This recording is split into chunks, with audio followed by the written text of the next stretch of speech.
Good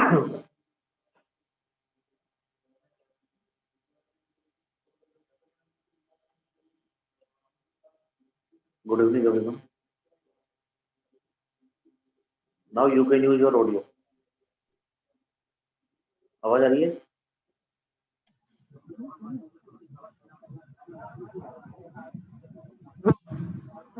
आवाज आ रही है क्या? गुड इवनिंग सौरभ, आवाज आ रही है? क्लियर आ रही है? क्लियर आ रही है? अब किसी को अगर डाउट पूछना हो तो हैंड रेज करके ऑडियो डाउट भी पूछ सकता है। हमारी एक समस्या का समाधान कर दिया है। Good evening sir. Good evening.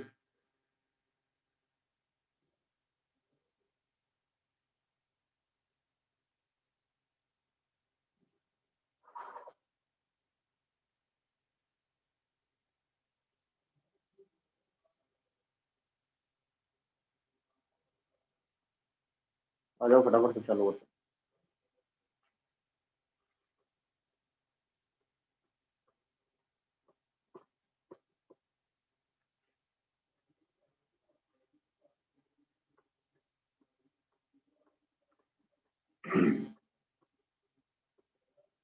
क्या कर रहे थे कल?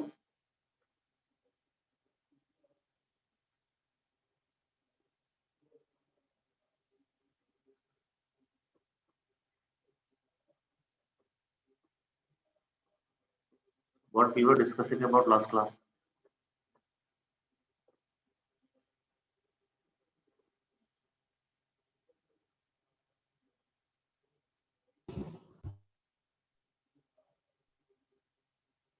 क्या डिस्कस कर रहे थे?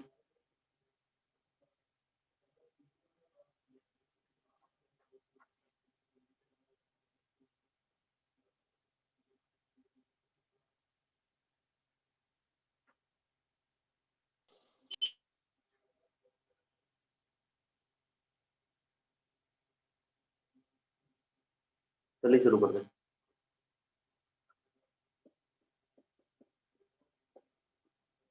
आवाज तो क्लियर है ना?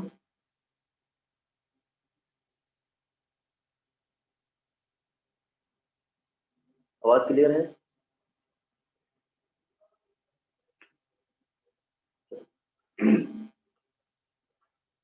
क्विक कंडीशन के बारे में देख रहे थे ना?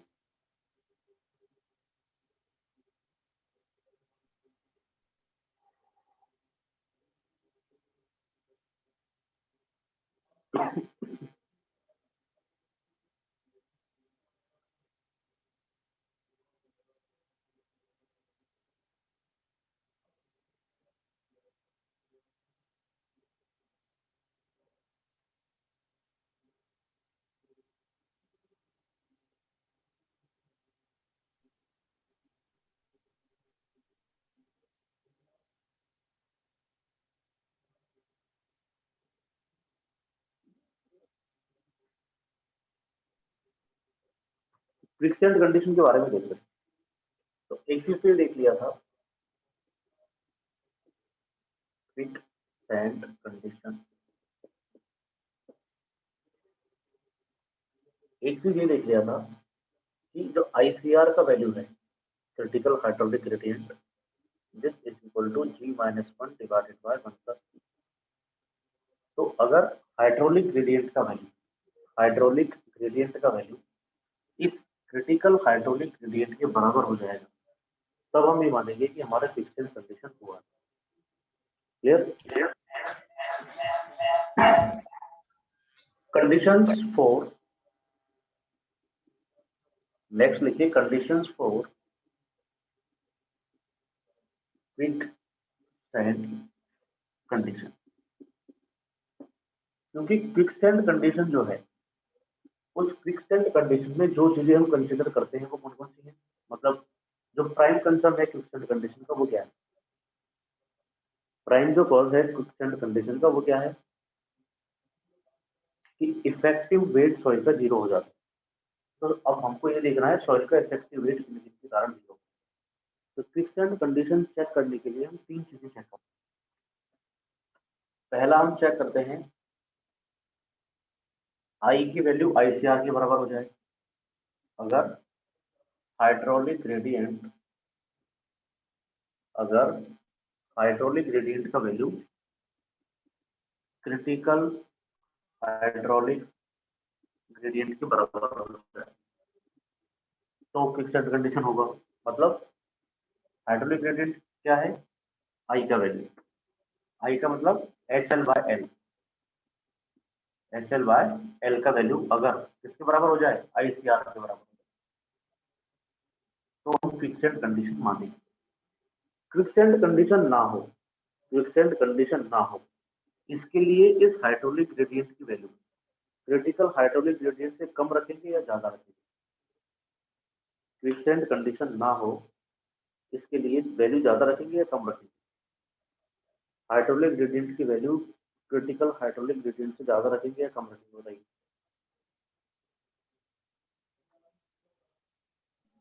फटाफट बताओ, टाइम कम है।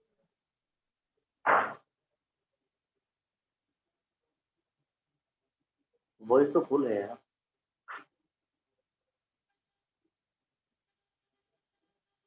अब ठीक है, अब ठीक है।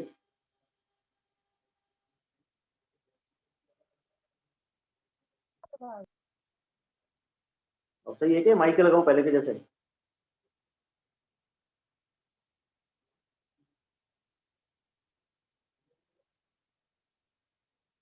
अब भी सही नहीं आ रही क्या?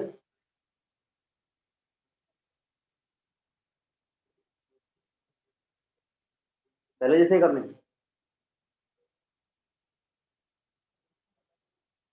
चलिए पहले जैसे कर लेते हैं, 1 मिनट दीजिए मेरे को।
अब ठीक है,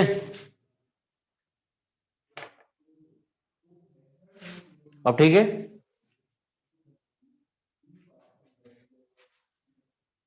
आवाज आ रही होगी ना अब? ओके। तो एक तो अगर हाइड्रोलिक ग्रेडियंट का वैल्यू क्रिटिकल हाइड्रोलिक ग्रेडियंट के बराबर हो जाए तो इस वाले कंडीशन में भी सॉइल का इफेक्टिव वेट 0 होगा, क्योंकि ये तो हमने डिराइव करके देखा था। दूसरी कंडीशन है जिसमें सॉइल का इफेक्टिव वेट 0 हो सकता है अगर total downward weight total upward weight के बराबर हो जाए। दूसरा कंडीशन ये हो सकता है total downward weight total downward weight total downward weight होता है टोटल डाउनवर्ड वेट जैसे जो तुम जानते हो। इसमें टोटल लेंगे हम, इफेक्टिव वेट नहीं लेंगे, ध्यान रखना। यहाँ पे टोटल डाउनवर्ड वेट का मतलब इफेक्टिव नहीं है, टोटल डाउनवर्ड वेट है। अगर total downward weight total upward force के बराबर हो जाए, टोटल अपवर्ड फोर्स, और टोटल अपवर्ड फोर्स होता है पोर प्रेशर एरिया या पोर पोर water pressure into area, pore water pressure into area, मतलब gamma W into H into area. H क्या है, वाटर टेबल की डेप्थ। एच क्या है, वाटर टेबल की डेप्थ है। तीसरा कंडीशन है जब सॉइल का सबमर्ज वेट सीपेज फोर्स के बराबर हो जाए। जब submerged weight of soil is equal to seepage force equal to seepage force. Submerge weight निकालना जानते हो आप, गामा सबमर्ज इंटू वॉल्यूम, यही होता है submerge weight, gamma submerge into volume is equal to seepage force क्या होता है, H L into gamma W, तो प्रेशर है, इंटू एरिया। ये हम तीन कंडीशन कंसिडर करते हैं क्विकसैंड कंडीशन के लिए। यहां पे तुम एक चीज हमेशा याद रखना कि जब भी आप टोटल वेट के साथ काम कर रहे हो, जब भी आप टोटल वेट के साथ काम कर रहे हो, टोटल वेट में कौन सा आ जाएगा, गामा सैचुरेट। टोटल वेट में क्या आ जाएगा, गामा सैचुरेट इंटू वॉल्यूम। और अगर से कोई ऊपर सरचार्ज भी लग रहा है तो वो भी टोटल वेट में आएगा, वो भी टोटल डाउनवर्ड वेट में आएगा। जब हम गामा सैचुरेट के साथ काम करते हैं तो आपको हमेशा पोर वाटर प्रेशर के साथ काम करना है, गामा डब्ल्यू इंटू एच के साथ काम करना है। लेकिन अगर तुम गामा सबमर्ज के साथ जा रहे हो तो फिर आपको एच एल पे काम करना है, सीपेज फोर्स पे काम करना है। गामा सबमर्ज के साथ सीपेज फोर्स आएगा, गामा सैचुरेट के साथ पोर वाटर प्रेशर आएगा। क्लियर? ये तीन कंडीशन चेक करते हैं। क्विकसैंड कंडीशन होगा तो आई का वैल्यू आईसीआर के बराबर हो जाएगा, total downward weight total upward force के बराबर हो जाएगा, गामा सबमर्ज इस सीपेज फोर्स के बराबर हो जाएगा। अब मुझे ये बताओ पहली वाली कंडीशन के हिसाब से कि क्विकसैंड कंडीशन ना हो, इसके लिए आई का वैल्यू आईसीआर से कम होना चाहिए या ज्यादा होना चाहिए?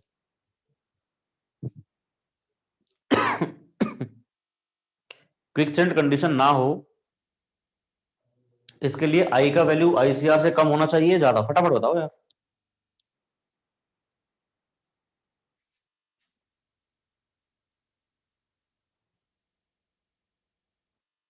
कम की ज्यादा? अधिक? अधिक में तो मैंने कल क्या कहा था कि जब भी आई का वैल्यू आईसीआर के बराबर हो जाएगा, जब क्विकसैंड कंडीशन हो जाएगा, तो इससे आगे पे तो होगा ही ना क्विकसैंड कंडीशन। तो अगर तुमको क्विकसैंड कंडीशन नहीं होने देना है, फॉर नो क्विकसैंड कंडीशन या to avoid quicksand condition, to avoid quicksand, I का वैल्यू हमेशा छोटा होना चाहिए आईसीआर से। अगर तुम क्रिटिकल कंडीशन लो तो बराबर रख सकते हो। इसी तरह से टोटल डाउनवर्ड वेट बड़ा होना चाहिए, टोटल डाउनवर्ड वेट मतलब गामा सैचुरेट इंटू एरिया या volume. Gamma saturate into volume का वैल्यू बड़ा होना चाहिए या बराबर होना चाहिए gamma W into H into area से, क्योंकि टोटल डाउनवर्ड वेट तो स्टेबिलिटी देता है और डाउनवर्ड वेट के कारण स्टेबिलिटी है सॉइल की, और डाउनवर्ड वेट जीरो हो गया उस कंडीशन में ही क्विकसैंड कंडीशन होगा। और जो तीसरा केस है, इसमें सॉइल का जो गामा सबमर्ज्ड है, सबमर्ज्ड वेट, ये बड़ा होना चाहिए, ये बराबर होना चाहिए सीपेज फोर्स के, तब जाकर के क्विकसैंड कंडीशन से बचा जा सकता है। मैंने क्रिटिकल कंडीशन ली है इक्वल टू वाली, समझ में आ गया?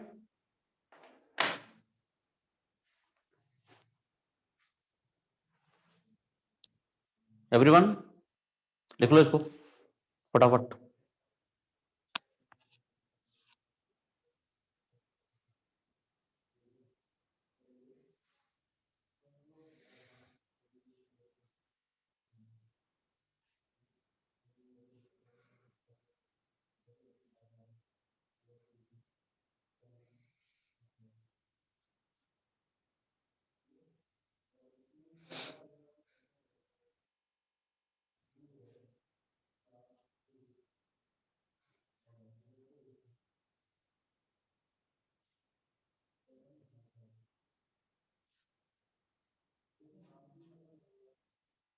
लिख लिया?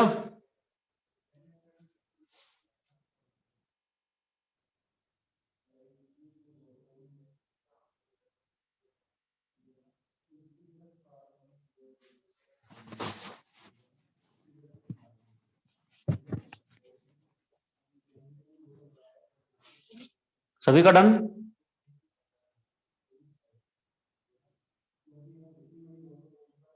सभी का done?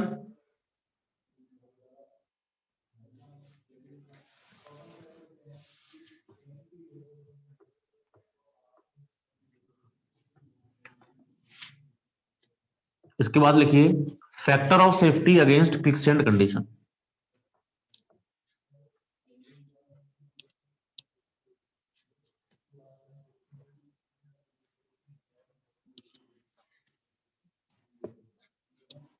Factor of safety against quicksand condition.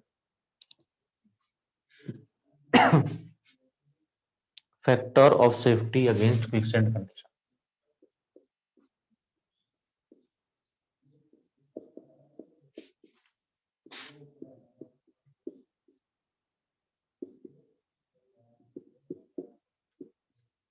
पहला फैक्टर ऑफ सेफ्टी है is equal to factor of safety is equal to ICR divided by I actual. ICR का वैल्यू क्या होता है? G minus one divided by one plus e, और I actual का मतलब H L by L. तो ICR divided by I actual पहला factor of safety. क्योंकि हो सकता है तुमको आईसीआर का वैल्यू दे दे, आई एक्चुअल का value they they, factor of safety पूछ ले, या तुम्हारे पास फैक्टर ऑफ सेफ्टी हो, इन दोनों में से कोई एक चीज हो, मतलब तीन चीजें हैं, तीन में से कोई भी एक चीज होगा, दो कोई भी दो चीजें होंगी, तो तीसरी चीज कैलकुलेट हो जाएगी। ठीक है, इसी तरह से दूसरा है factor of safety is equal to buoyant weight of soil. मैंने कल भी बताया था बायोंट वेट और सबमर्ज्ड वेट का मतलब एक ही है। तो बायोंट वेट के साथ हमने कौन सा फोर्स काम में लिया था? पोर वाटर प्रेशर काम में लिया था या सीपेज फोर्स काम में लिया था? बायोंट वेट के साथ पोर वाटर प्रेशर काम में लिया था या सीपेज फोर्स काम में लिया था? एनीवन?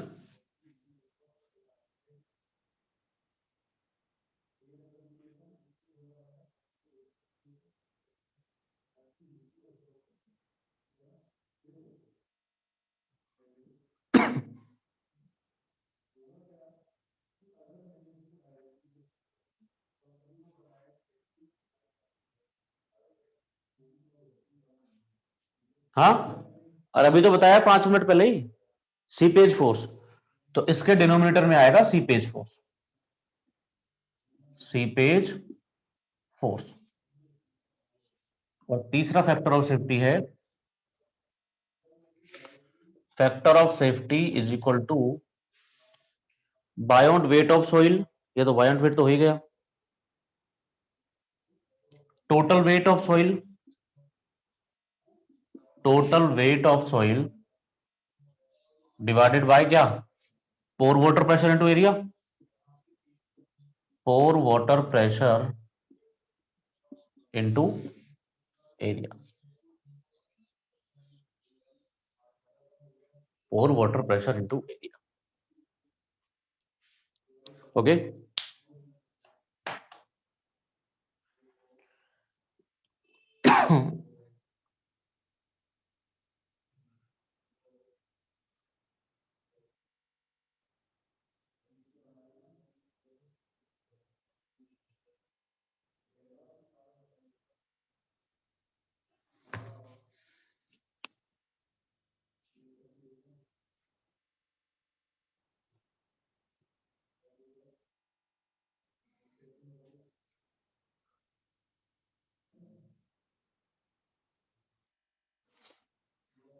डन, लिख लिया। अब देखिए क्वेश्चन कैसा पूछता है।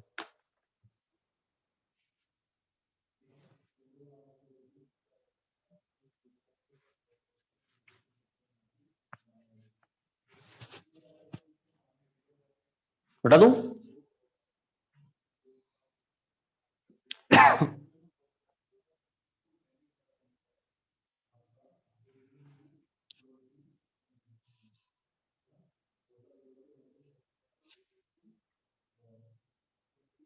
क्वेश्चन देखिए, क्वेश्चन करते हैं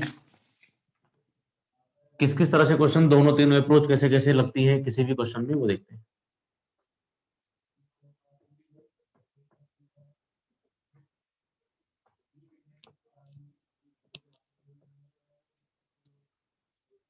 क्वेश्चन देखते हैं।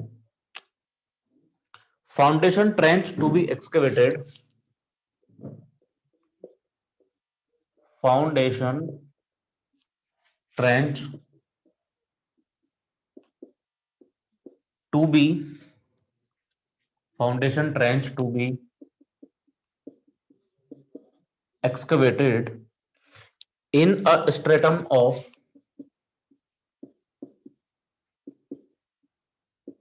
in a stratum of dense sand. In a stratum of dense sand 10 metre thick, dense sand 10 metre thick, दिख तो रहा है ना लिखा हुआ 10 metre thick, underlying by a bed of coarse sand, underlying by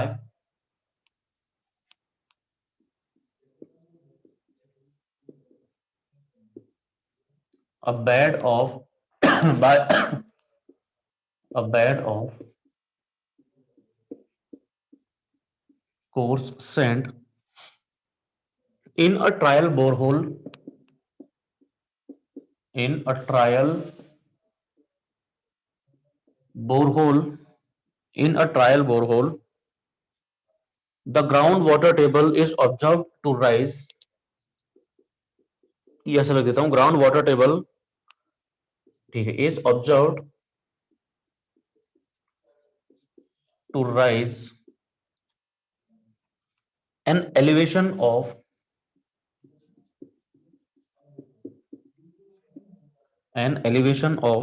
3.5 meter, 3.5 meter below ground surface, below ground surface, before excavation, before excavation,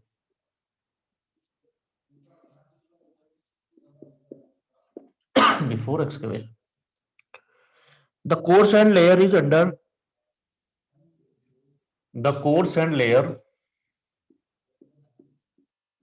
the coarse sand layer is under, is under artesian pressure, is under artesian pressure. Determine the depth up to which, determine the depth up to which, determine the depth up to which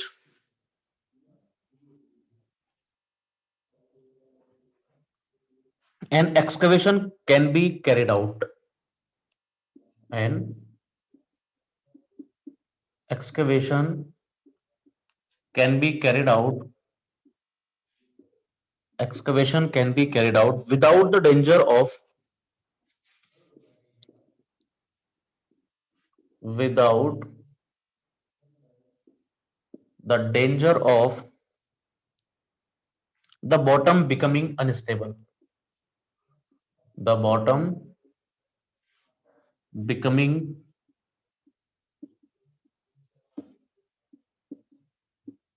unstable under the artesian pressure, under artesian pressure.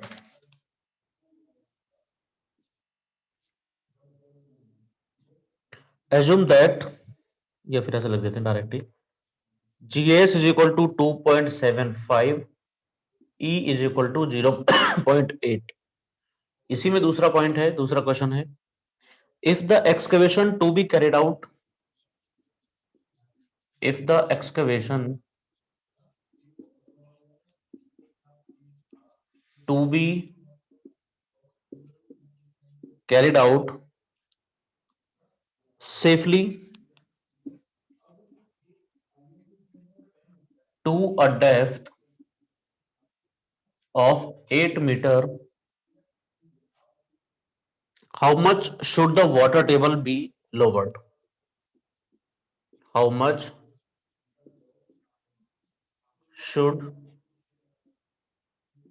the water table be lowered? Question लिखो पहले, फिर देखते हैं इसमें करेंगे क्या.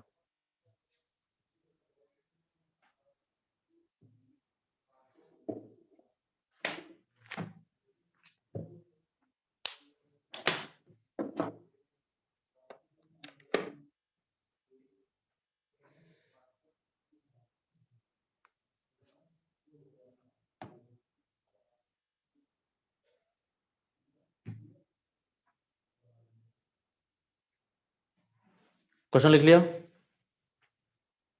Question लिखो पहले, फिर देखते हैं।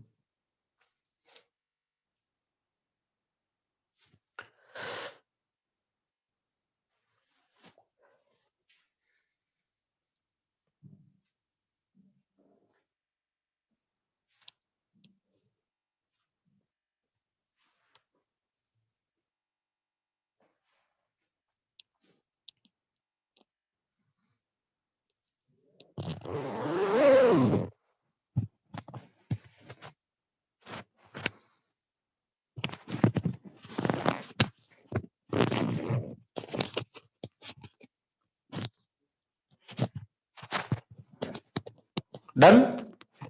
कुछ समझ आया? कुछ नहीं आया होगा। देखिए मैं मिटा देता हूं इसको, डायग्राम बनाऊंगा तो समझ में आएगा।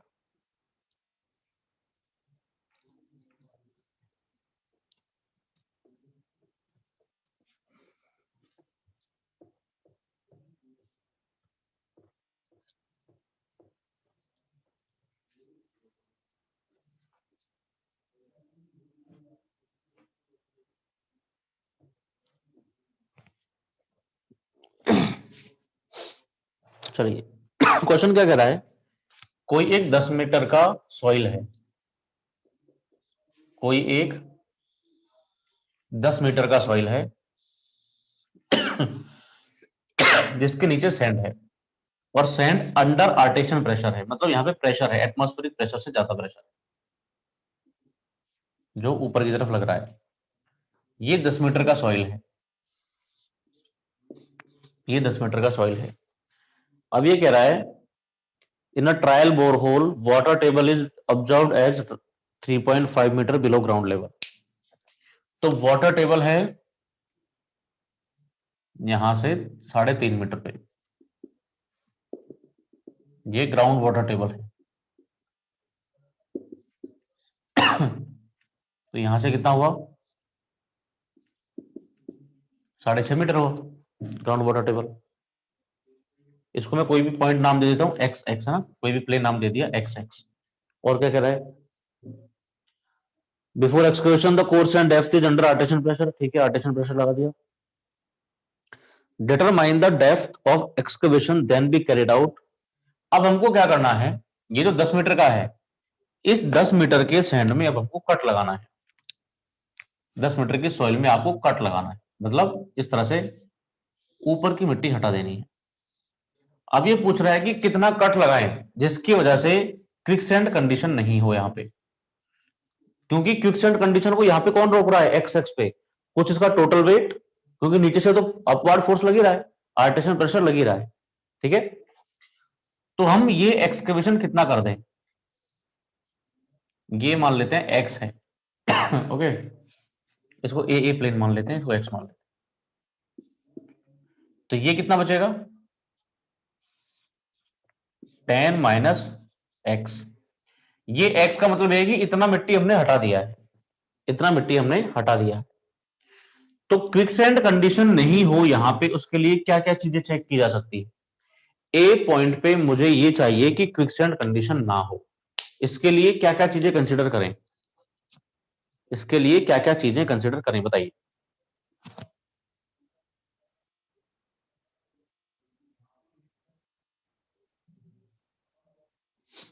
हाँ, अगर मैं इस पॉइंट पे total downward weight is equal to pore water pressure into area कर दूं तो काम चल जाएगा। इस पॉइंट पे पोर वाटर प्रेशर निकाल लूंगा, एरिया, और इस पॉइंट पे टोटल वेट कितना होगा सॉइल का, सिर्फ इतने सॉइल का वेट होगा, इतना तो आपने हटा दिया है, इतना वेट तो आपने सॉइल का हटा दिया है। तो सॉइल का जो टोटल वेट होगा, वाटर टेबल से नीचे है सॉइल, तो पूरा सेचुरेट हो जाएगा, पूरा सेचुरेट हो जाएगा, ठीक है नहीं है।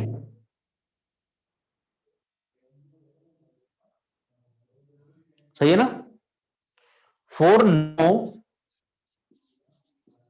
For no quicksand, for no quicksand extreme condition क्या हो सकती है, total downward weight is equal to pore water pressure into area, pore water pressure into area. Total downward weight कितना होगा इस वाले सॉइल का, क्योंकि इसके ऊपर सॉइल तो है ही नहीं, ये तो आपने हटा दिया है। इतने सॉइल का टोटल डाउनवर्ड वेट कितना होगा, gamma saturate into H into area is equal to gamma W into H into area. तो एरिया से तो एरिया कैंसिल आउट हो गया। ठीक है, gamma saturate into H, H का वैल्यू कितना बचा 10 माइनस एक्स, और गामा सैचुरेट का वैल्यू निकाल लो। यहां पे ध्यान रखना, मैं इसको H1 कह देता हूं, इसको मैं H2 कह देता हूं, दोनों की हाइट अलग अलग है।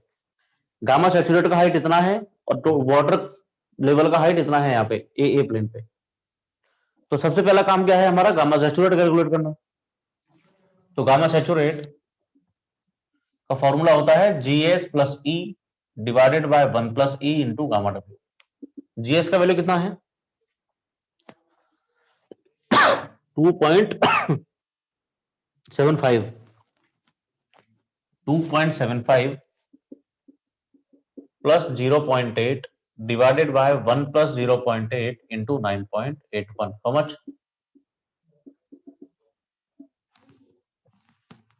How much gamma saturate? Gamma saturate का value how much?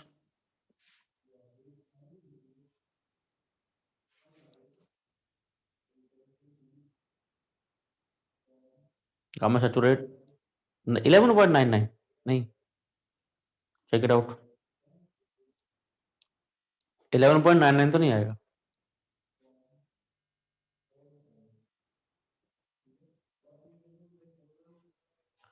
Gamma saturate का वैल्यू हमेशा 17 से ज्यादा होता है। 19.34, हाँ ये फिर भी ठीक है, 19.34, तो it comes out to be 19.34 kilo newton per metre cube. तो वैल्यू पुट करो 19.34, यहाँ पे H1 का वैल्यू क्या होगा, इतना पे लग रहा है ना वेट, सिर्फ 10 माइनस एक्स पे, into 10 minus X is equal to gamma W का वैल्यू कितना 9.81, और ये कितने पे लग रहा है 6.5 मीटर पे। यहां से एक्स का वैल्यू निकाल लो, एक्सकवेशन की डेप्थ एक्स ही है, एक्स का वैल्यू निकाल लो, X will be the depth of excavation itself.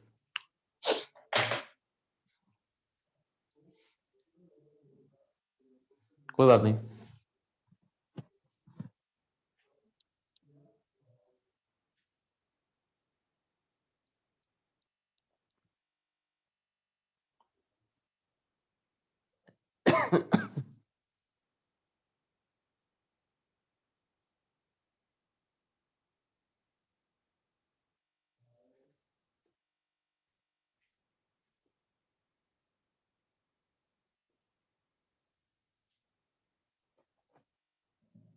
Six point seven zero four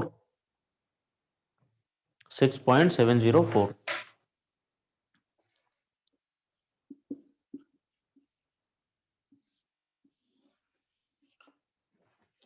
इतना मीटर का एक्सकवेशन होगा, दैट्स इट, इतने मीटर का एक्सकवेशन होगा। ठीक है, इस तरह से हम स्टेबिलिटी चेक कर सकते हैं, इस तरह से हम स्टेबिलिटी चेक कर सकते हैं।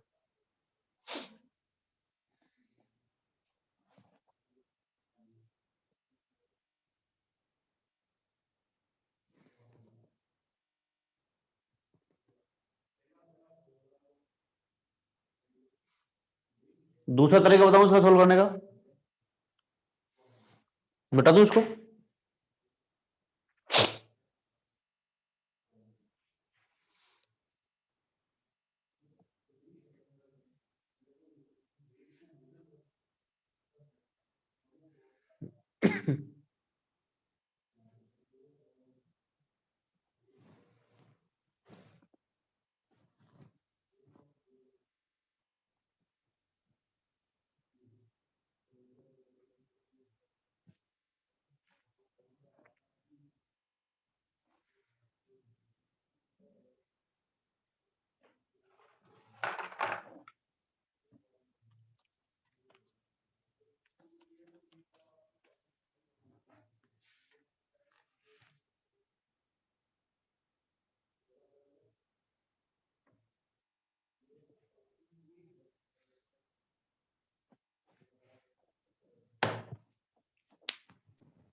लिखो फटाफट यार, इतना टाइम थोड़ी लगता है,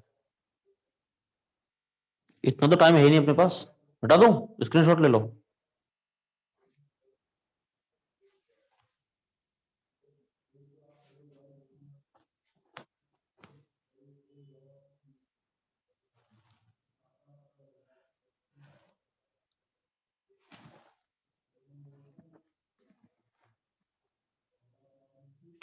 देखिए, अगर दूसरे तरीके से अप्लाई करना चाहूं मैं, तो एक दूसरा तरीका हमारे पास ये भी है, क्विक्सेंट कंडीशन नहीं होने के लिए, फॉर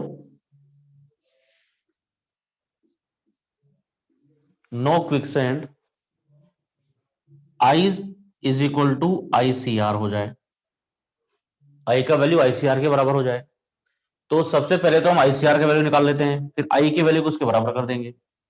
ICR का वैल्यू क्या होता है, G-1 divided by 1 plus e. G का value 2.75 divided by 1, sorry, -1 divided by 1 plus e का value 0.8। How much ICR? ICR will be how much?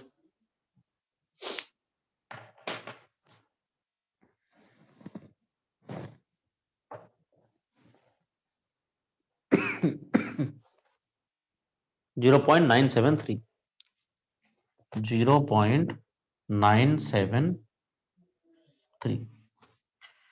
अब हम करेंगे आई। आई का वैल्यू क्या होता है, HL/L। यहां पे जो HL लेते हैं वो लेते हैं बॉटम पे कितना हेड है पानी का। तो बॉटम पे वाटर की हाइट कितनी है, ये वाली। बॉटम पे वाटर की हाइट ये वाली है, और इसका वैल्यू कितना है 6.5 माइनस ये 6.5 minus 10 minus x, 6.5 minus 10 minus x. ये तो किसका काम करेगा, HL का काम करेगा, क्योंकि ये अवेलेबल हेड है जो फ्लो होने के लिए जरूरी है, या फिर जो हेड लॉस हुआ है वो है, या फिर जो हेड लॉस हुआ है वो है। तीसरा एल। एल का मतलब क्या है कि ये हेड लॉस कितने लेंथ में हुआ, इतने लेंथ में हुआ ये हेड लॉस, पानी ने यहां तक से लेके यहां तक फ्लो किया। तो एल का वैल्यू कितना आ जाएगा 10 माइनस एक्स। ये ध्यान रखना, एच का वैल्यू ये लिया जाता है ग्राउंड वाटर टेबल से लेके ग्राउंड यहां तक के डिस्टेंस, जो तुमने ट्रेंच कट किया उसके बेड तक, और यहां से लेके जो डेप्थ बाकी की बची जिसमें फ्लो हो सकता है, क्योंकि यहां से तो मिट्टी तुमने हटाई दी है, यहां से तो मिट्टी हटाई दी है, तो इतना जो लेंथ है मिट्टी का ये है एल, जिसमें क्या होगा, हेड लॉस होगा।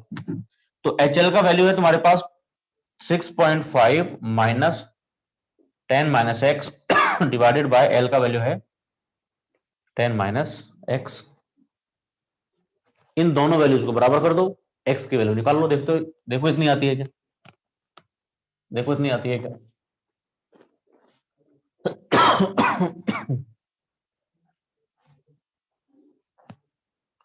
तो 0.973 is equal to 6.5 minus 10 minus X divided by 10 minus X. यहां से एक्स का वैल्यू हाउ मच,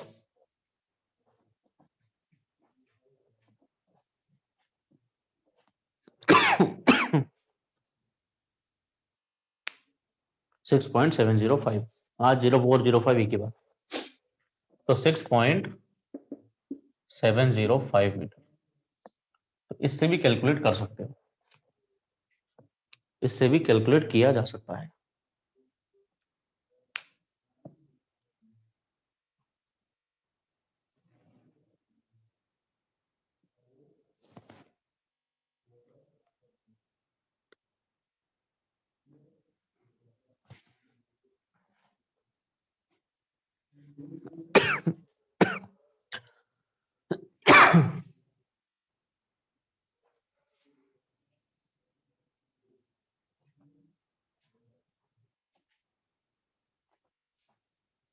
डन। समझ में आ गया किस तरह से डील करना है क्वेश्चंस को। हम्म,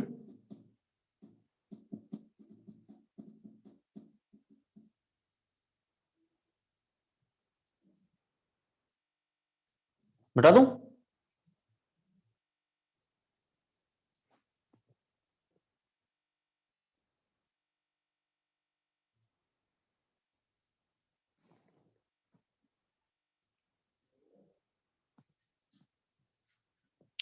अब दूसरा क्वेश्चन क्या पूछ रहा है? दूसरा क्वेश्चन ये पूछ रहा है, अब इन सबको मैं मिटा देता हूं।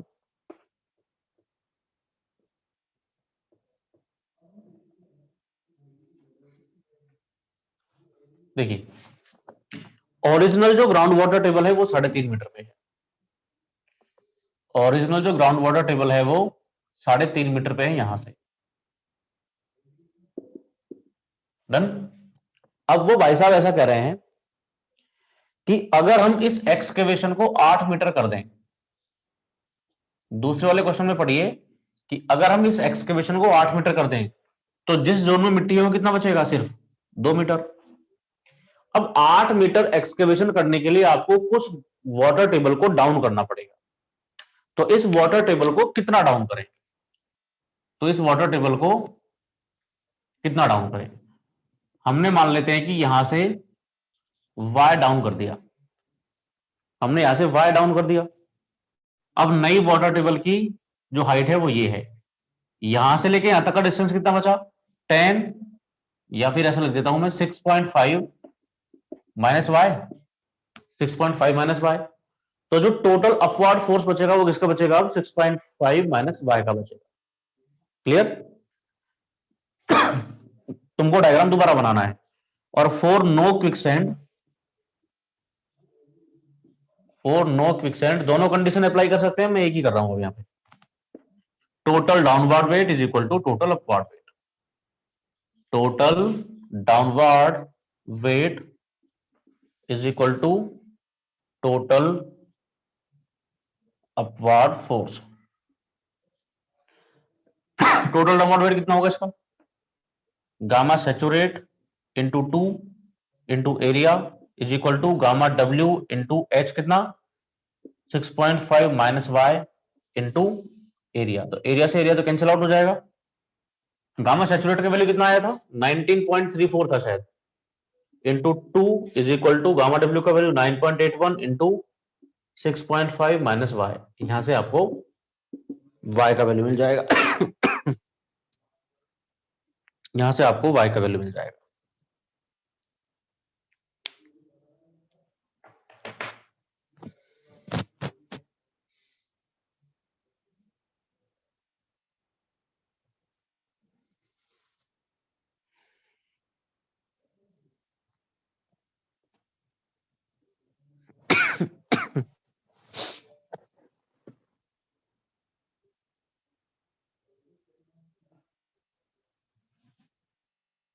क्लियर? इसी के साथ ये वाला चैप्टर समाप्त होता है। यहां पे मैंने सीपेज और इफेक्टिव स्ट्रेस दोनों डिस्कस किए हैं। यहां पे मैंने सीपेज और इफेक्टिव स्ट्रेस दोनों डिस्कस किए हैं। सीपेज का एक बहुत छोटा सा पार्ट बचा है फ्लोनेट का, वो मैं लास्ट में कवर कराऊंगा। फ्लोनेट में बहुत छोटा सा पार्ट बचता है, मैं बाद में कवर करूँ। एक सेकंड दीजिए, मैं कवर यार।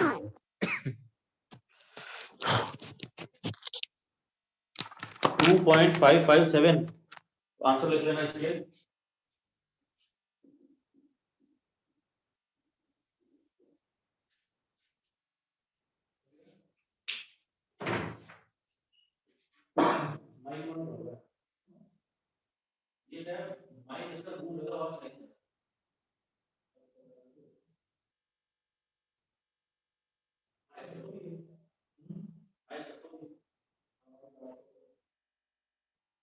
ये तो काम दिखाया है, ये तो काम दिखाना है।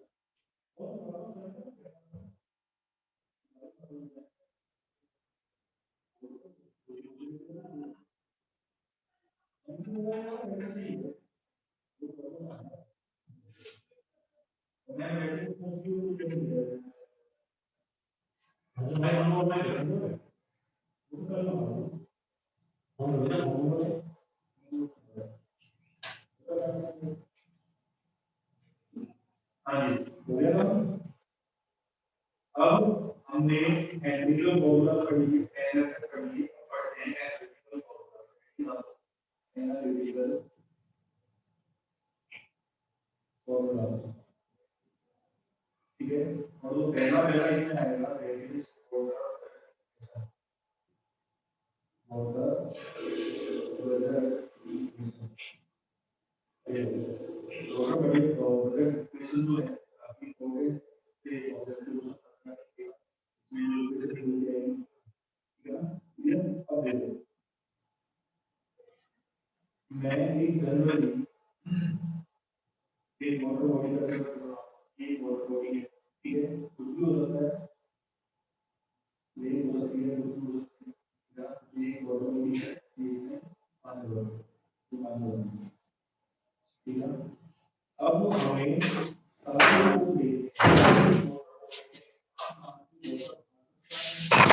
कोई परेशानी यहाँ तक? कोई परेशानी यहाँ तक? हाँ भाई, एनीवन?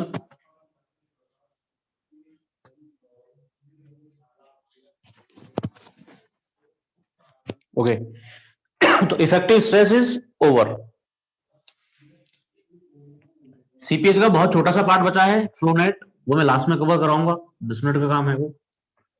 उससे पहले जो इंपॉर्टेंट टॉपिक है वो पढ़ेंगे, मतलब वो भी इंपॉर्टेंट ही है लेकिन उसको लास्ट में पढ़ेंगे। इसके बाद लिखिए कंसोलिडेशन ऑफ सॉइल। नाम सुना होगा मेरे ख्याल से कंसोलिडेशन का सभी ने।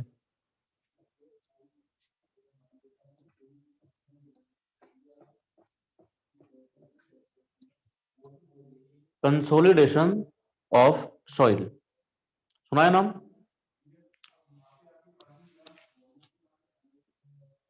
नेक्स्ट चैप्टर है कंसोलिडेशन ऑफ सॉइल। जब कॉम्पैक्शन पढ़ रहे थे तब भी मैंने बताया था इस बारे में, कॉम्पैक्शन पढ़ रहे थे तब भी बताया था कि कंसोलिडेशन क्या है। क्या है consolidation? What is consolidation of soil? Objective क्या है कंसोलिडेशन का? कंसोलिडेशन का ऑब्जेक्टिव क्या है? एक्सपेलिंग ऑफ वाटर, ठीक है। एक्सपेलिंग ऑफ वाटर इसका ऑब्जेक्टिव है क्या? ये किसी चीज को ऑब्टेन करने के लिए हम एक्सपेल करते हैं वाटर को। हम यहां भी ड्राई डेंसिटी मैक्सिमम चाहते हैं, मतलब वॉल्यूम सॉइल का कम चाहते हैं, लेकिन जितनी तेजी से सॉइल का वॉल्यूम कॉम्पैक्शन में कम होता है उतनी तेजी से यहां पे कम नहीं हो पाता। क्यों? यहां पे वाटर धीरे धीरे धीरे एक्सपेल आउट करता है और उस एक्सपल्शन को टाइम लगता है। क्वेश्चन सॉल्व करेंगे तब देखेंगे कि सालों लग जाते हैं, सालों लग जाते हैं। तो कंसोलिडेशन का मतलब है it is gradual reduction, it is gradual reduction of pore water, it is gradual reduction of pore water from soil by it is reduction, sorry, it is reduction in volume actually, it is reduction in volume, it is reduction in volume of soil due to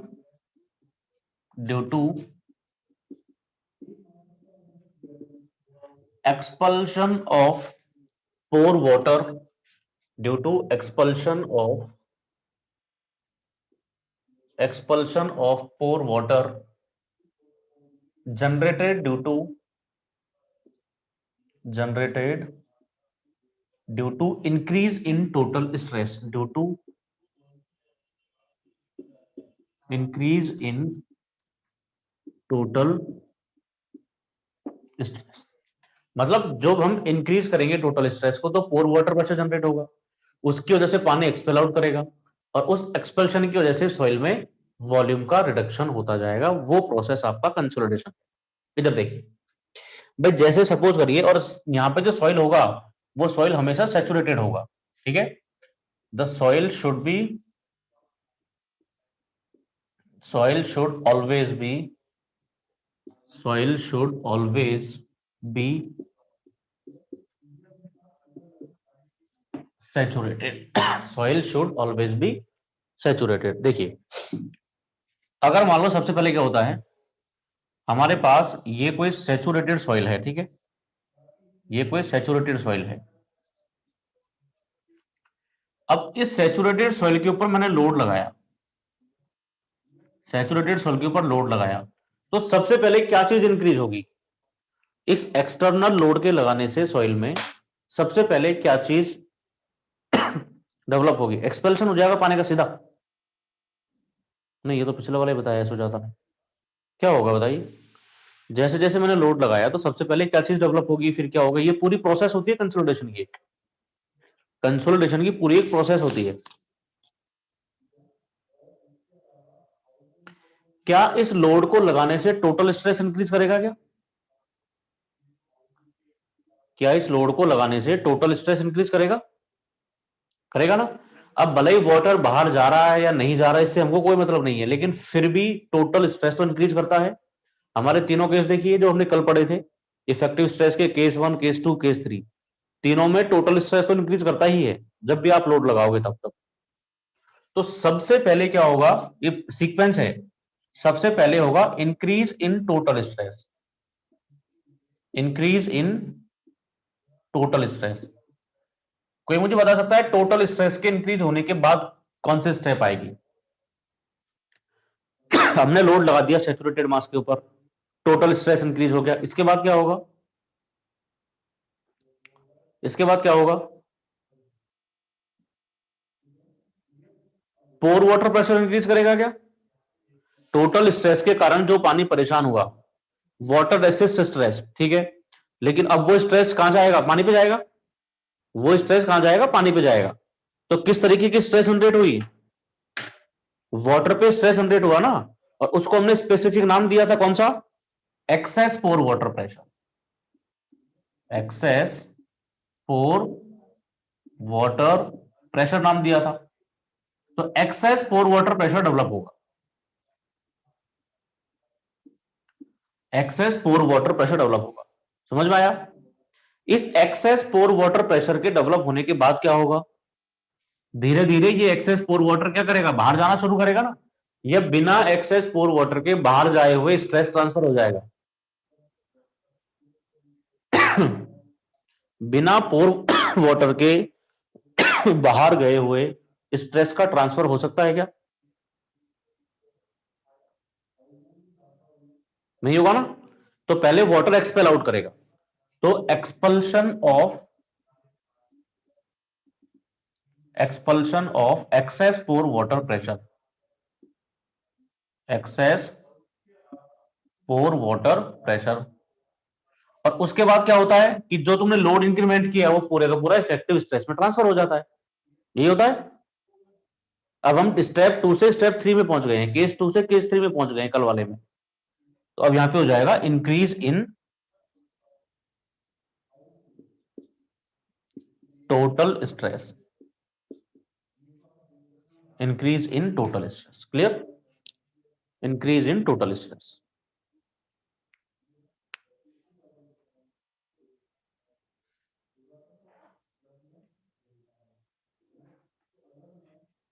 done. ये बहुत important है ये चीज समझना कि actual में consolidation process में है क्या। एक सैचुरेटेड सॉइल मास है जिसपे हमने लोड लगा के रखा है, स्टैटिक लोड। ये जो लोड है वो स्टैटिक लोड है, ये जो लोड है वो स्टैटिक लोड है।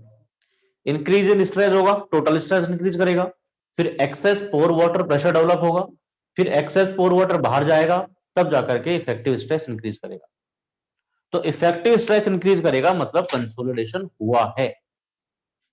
इफेक्टिव स्ट्रेस इंक्रीज किया मतलब कंसोलिडेशन हुआ है। क्लियर?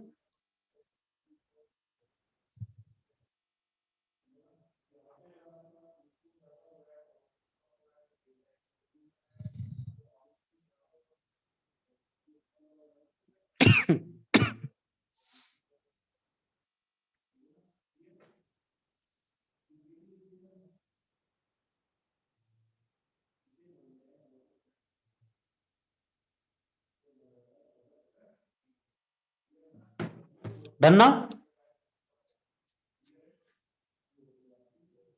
Done everyone?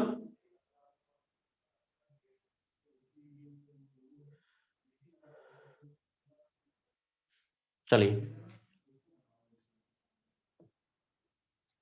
अगर मैं एक बात करूं कि सॉइल का टोटल सेटलमेंट की अगर बात करें, क्योंकि कंसोलिडेशन टोटल सेटलमेंट का कुछ पार्ट है,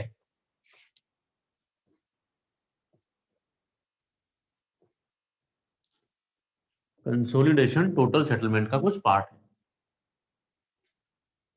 ये बहुत छोटा सा चैप्टर है, कंसोलिडेशन जो है वो टोटल सेटलमेंट का एक पार्ट है। तो अगर टोटल सेटलमेंट देखें तो टोटल सेटलमेंट कुछ तो होगा इमीडिएट सेटलमेंट, कुछ तो होगा इमीडिएट सेटलमेंट, इमीडिएट सेटलमेंट, कुछ होता है प्राइमरी कंसोलिडेशन, प्राइमरी कंसोलिडेशन, और कुछ होता है सेकेंडरी कंसोलिडेशन। कोई मुझे बता सकता है इमीडिएट सेटलमेंट क्यों होता है? ये फिर से थोड़ा सा मैं ऐसा लिख देता हूं हमारे पास जगह पर्याप्त बच जाएगी। तो total settlement is equal to, total settlement is equal to immediate settlement plus primary consolidation,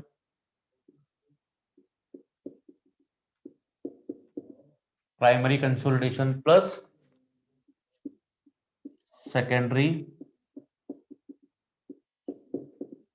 consolidation, plus secondary consolidation. ठीक है,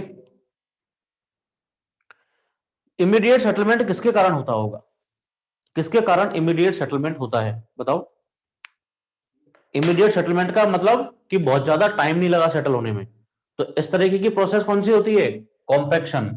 और कॉम्पैक्शन में किन चीजों का रिमूवल होता है? एयर वॉइड का। सो कंप्रेशन ड्यू टू, इसका मतलब क्या है? Compression due to due to removal of air void, removal of air void और कंप्रेशन ऑफ एयर वॉइड। क्योंकि एयर वॉइड तो कंप्रेस भी हो सकते हैं, वाटर कंप्रेस नहीं होता। कंप्रेशन ऑफ एयर वॉइड्स, ये तो कंप्रेशन हो गया। प्राइमरी कंसोलिडेशन वो होता है जो हम कंसोलिडेशन पढ़ते हैं, कंसोलिडेशन का मतलब प्राइमरी कंसोलिडेशन ही है। तो ये क्यों होता है? ये क्यों होता है? Compression in soil, compression in soil due to expulsion of, due to expulsion of pore water और एक्सेस पोर वाटर। ठीक है, सेकेंडरी जो कंसोलिडेशन होता है उसको हम पढ़ते नहीं है, लेकिन ये देखा गया है कि जब टोटल स्ट्रेस इफेक्टिव स्ट्रेस के बराबर हो जाएगा, जब टोटल स्ट्रेस इफेक्टिव स्ट्रेस के बराबर हो गया तो इसके बाद इफेक्टिव स्ट्रेस बढ़ने के चांसेस हैं क्या? अगर टोटल स्ट्रेस इफेक्टिव स्ट्रेस के बराबर हो गया तो अब इफेक्टिव स्ट्रेस के इंक्रीज होने के चांसेस हैं क्या? एनीवन?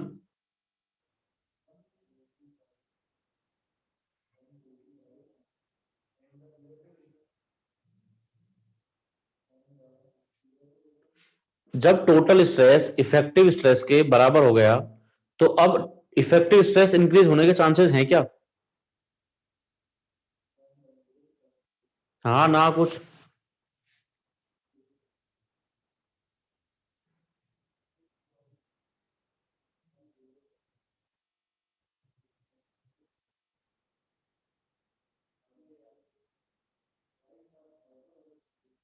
नहीं है ना? तो अब पूरा वाटर बाहर जा चुका है, इसका मतलब ये है इसका मतलब ये है कि पूरा वाटर बाहर जा चुका है, तो इफेक्टिव स्ट्रेस तो कांस्टेंट रहेगा। लेकिन ऐसा ऑब्जर्व किया गया है कि उसी इफेक्टिव स्ट्रेस पे सॉइल अपने मॉलिक्यूलर पार्टिकल्स को रीअरेंजमेंट के कारण सेटल करता रहता है, जिसको हम कंसोलिडेशन में कंसीडर नहीं करते। ठीक है, कंसोलिडेशन में कंसीडर नहीं करते।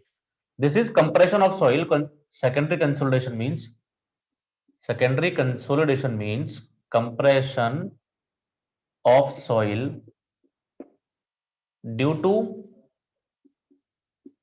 rearrangement due to rearrangement of particles at constant effective stress. What it.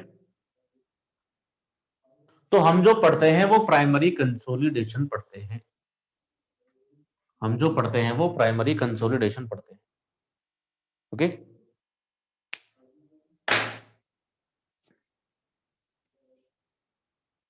लिख लो इसको।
लिख लिया।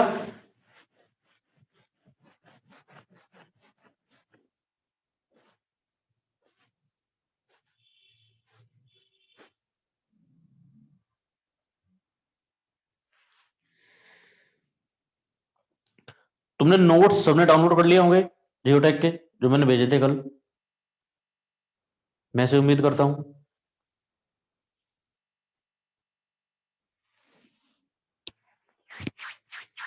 हम्म।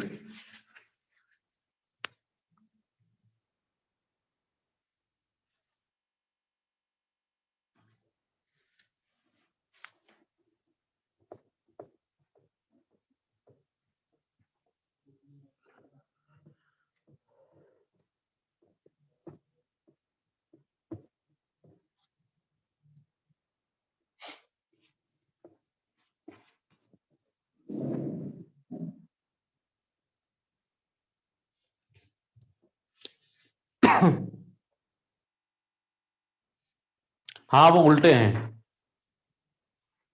वो जो है उल्टे हैं। लास्ट वाला पेज पहला है, उसके बाद फिर उल्टे हैं।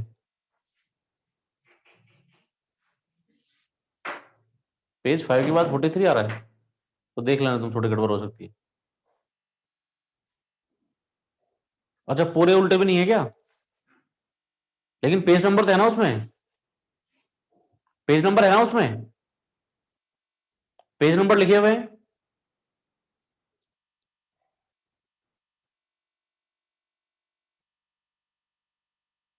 पेज नंबर लिखे हुए हैं क्या?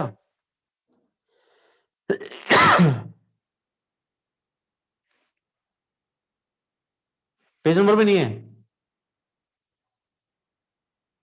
पेज नंबर भी नहीं है क्या? एक सेकंड रुको, एक मिनट, मैं चेक करता हूं। ऐसा नहीं होना चाहिए यार, पूरे नोट्स उल्टे जरूर हैं वो, लेकिन वो पूरे हैं।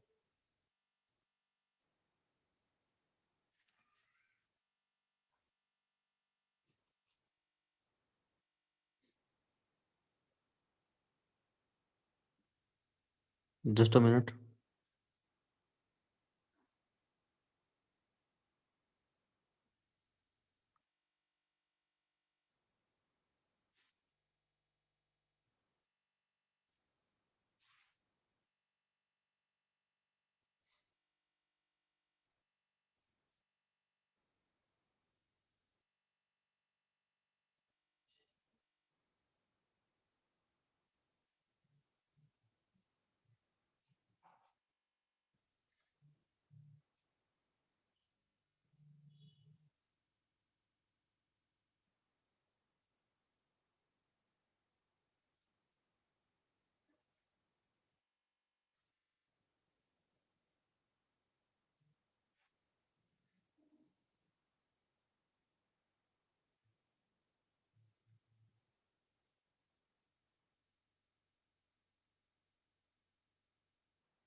सबके पास है क्या? है तो सबके पास ना, बिल्कुल एग्जैक्ट सीक्वेंस में ही है, बिल्कुल एग्जैक्ट सीक्वेंस में ही है, सिर्फ उल्टे हैं। वो पेज नंबर उसने गलत लिख दिए होंगे, बाकी बिल्कुल सीक्वेंस में है। नीचे से ऊपर चलोगे तो बिल्कुल सीक्वेंस में है ये, नीचे से ऊपर चलोगे बिल्कुल सीक्वेंस में है, बिल्कुल पूरा सीक्वेंस में है, मिसिंग नहीं है, मिक्स नहीं है ये, बिल्कुल सीक्वेंस में है। इसका तुम एक तरह से इलाज कर सकते हो अगर चाहो तो, एक तरह से इलाज कर सकते हो। कैसे? नीचे से ऊपर चलना, हर पेज का स्क्रीनशॉट ले लो, लगभग 200 पेज के आसपास है। हर शॉट का स्क्रीनशॉट, हर पेज का स्क्रीनशॉट ले लो, और उस स्क्रीनशॉट को फिर तुम, या तुम्हारे पास कोई कैम स्कैनर है, या कैम स्कैनर रिप्लेस हो गया, एक डॉक स्कैनर करके ऐप आती है, वो उसको बिल्कुल सही सीक्वेंस में आपको पीडीएफ बना के दे देगी। लेकिन वो जो स्क्रीनशॉट लो, उनको उसी से उसमें सीक्वेंस में आप वो करना, चूज करना, उसी सीक्वेंस में सेलेक्ट करना उसको। समझ गए? पीडीएफ बनाना तो आता हुआ ना फोटो की, फोटो की पीडीएफ बनाना आता होगा। डॉक स्कैनर खोलोगे तो उसमें फिर इंपोर्ट फ्रॉम गैलरी करके ऑप्शन आता है कुछ, वहां से उन स्क्रीनशॉट को सीक्वेंस में लेना, तभी बना के देगा वो, उसी सीक्वेंस, जिस सीक्वेंस में आप सेलेक्ट करोगे उसी सीक्वेंस में बना के देगा वो, तो फिर सीधे हो जाएंगे। बाकी तुम्हारी मर्जी है, कैसे भी देख लेना। मेरा कहने का मतलब सिर्फ इतना सा है कि इसमें जो आगे वाला टॉपिक है उसको मैं लिखवाऊंगा नहीं, सिर्फ डिक्टेट करूंगा, उसकी थ्योरी मैंने वहां पे लिखवाई हुई, उस नोट्स में आपको देखना है। ठीक है, ये कहना चाहता हूं मैं, मोटी मोटी बात। चलेगा ना ऐसे? क्योंकि अपने पास समय कम है, और जो बहुत इंपॉर्टेंट चीज है जहां से क्वेश्चन पूछते हैं वो तो मैं लिखवा देता हूं, वो तो मैं लिखवा देता हूं। अगर किसी को आपत्ति हो इसमें तो दर्ज करवा सकता है, अगर किसी को इसमें आपत्ति हो तो बोल सकता है।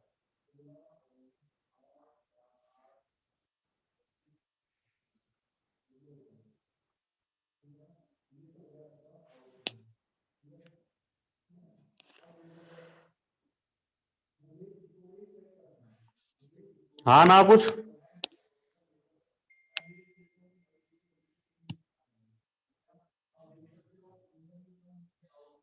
कोई आपत्ति नहीं है किसी को? ठीक है। आगे लिखिए drained and undrained condition, drained and undrained condition, drained and undrained condition, नाम सुना है इनका? सबसे पहले नाम सुना है ड्रेन्ड और अनड्रेन्ड कंडीशन का, नाम सुना है किसी ने? नहीं सुना होगा। देखिए जैसे मान लो तुम कोई चीज, कोई दंगा कर रहे हो, अब तो नहीं करते हो दंगे, और मम्मी आई पीछे से, मम्मी चप्पल लेके आई मारने को, लेकिन जिस रेट से चप्पल आई उस रेट से ज्यादा रेट से अगर आप बाहर चले गए, जितनी तेजी से चप्पल आती है उससे ज्यादा तेजी से अगर आप बाहर चले गए, तो तुम्हारे पिटने की संभावना है? नहीं होगी। लेकिन जितनी तेजी से चप्पल आई उससे कम तेजी से अगर आप बाहर निकलने की कोशिश की है, तो क्या होगा? तो क्या होगा? तो फिर कुटाई हो जाएगी। तो जिस स्थिति में कुटाई होने की कंडीशन नहीं है वो ड्रेन्ड कंडीशन है, जिसमें कुटाई हो जाती है वो अनड्रेन्ड कंडीशन है। ठीक है, ये कहानी है। ऐसा सॉइल में भी होता है, जैसे ये सॉइल है, इस सॉइल में तुमने रेट ऑफ लोड अप्लाई किया, यहां पे लोड अप्लाई किया, लोड अप्लाई करने के बाद यहां से जो वाटर है वो वाटर एक्सपेल आउट कर जाता है, वो वाटर एक्सपेल आउट कर जाता है। अगर अगर रेट ऑफ एक्सपल्शन, अगर rate of expulsion of pore water, rate of expulsion of pore water is more than or equal to, is more than or equal to rate of loading, तो मुझे बताओ कि वाटर पे किसी तरीके का pressure आएगा या नहीं आएगा इस वाले केस में। वाटर पे किसी तरीके का एक्सेस पोर वाटर प्रेशर आएगा या नहीं आएगा? अगर वाटर के एक्सपल्शन की रेट लोड के रेट से ज्यादा है तो आएगा या नहीं आएगा?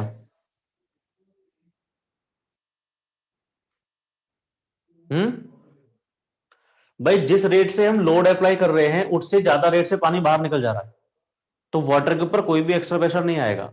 इस तरीके की कंडीशन को कहते हैं ड्रेन्ड कंडीशन। इस तरीके की कंडीशन है ड्रेन्ड ड्रेन्ड कंडीशन। इस ड्रेन्ड कंडीशन में access pore water pressure develop होता है क्या? Access pore water pressure develop कब होता है? जब लोड लगाते हैं हम और पानी उस लोड को रोकता। अब तो पानी बाहर निकल रहा है, तो पानी लोड को रोक नहीं रहा, पानी के ऊपर लोड नहीं आ रहा, पानी तो बेचारा अपना रास्ता देख के निकल गया है। तो इस वाले केस में no pore water pressure builds up, no excess pore water pressure builds up. दूसरा case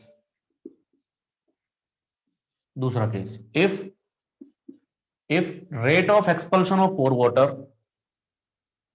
if rate of expulsion of pore water is less than rate of loading, this condition is called undrained condition.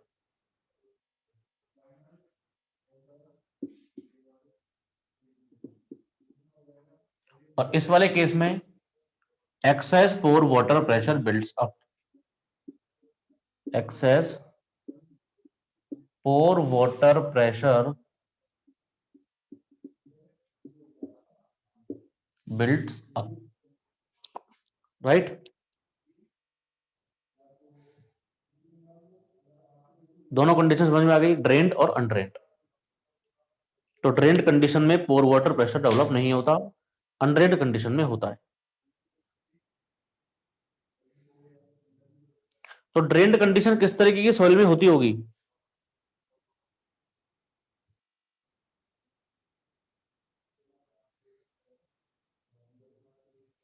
Drained condition किस तरीके की soil में होती होगी?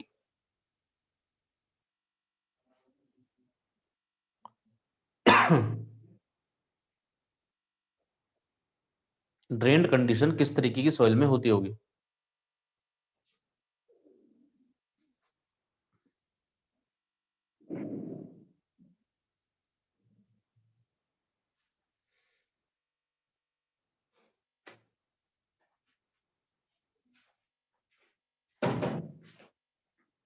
साल लगा सकते हैं।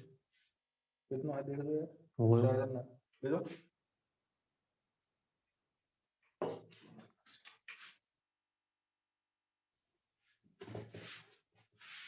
रोटी खाओ, रोटी कितने हैं? देख ले। मैं तो आधी तो खाली ही बहुत था, उनको बना देना।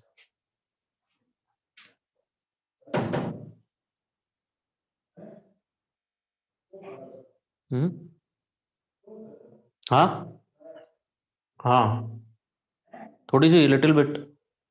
चाय नहीं, कॉफी?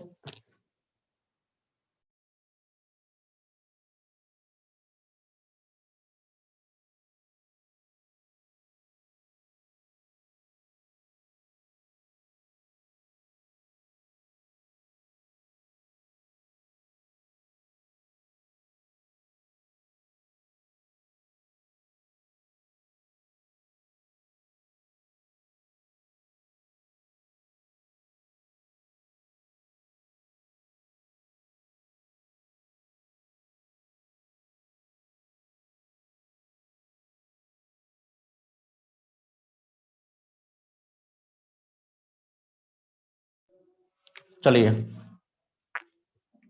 भाई, कॉफी और चाय पे डिस्कशन चल रहा था कि कॉफी अच्छी होती है कि चाय ठीक होती है।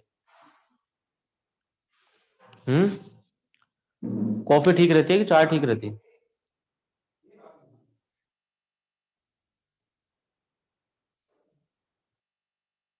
चाय, चाय,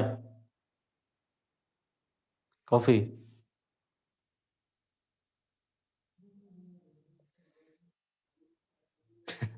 ठीक है।